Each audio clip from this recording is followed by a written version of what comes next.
उमापतिं सुरगुरुं वन्दे जगत्कारणं वन्दे पन्नगभूषणं मृगधरं वन्दे पशूनां पतिं वन्दे सूर्यशशाङ्कवनिनयनं वन्दे मुकुन्दप्रियं वन्दे भक्तजनाश्रयं च वरदं वन्दे शिवं शङ्करम् ॐ मृत्युञ्जयाय रुद्राय नीलकण्ठाय शम्भवे अमृतेशाय शर्वाय महादेवाय ते नमः।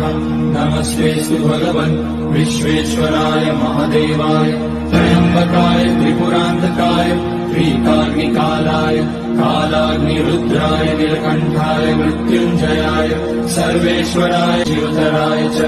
ॐ त्र्यम्बकं यजामहे सुगन्धिं पुष्टिवर्धनम् उर्वारुकमिव बन्धनान् मृत्योर्मुक्ष्यमामृतात् नागेन्द्रः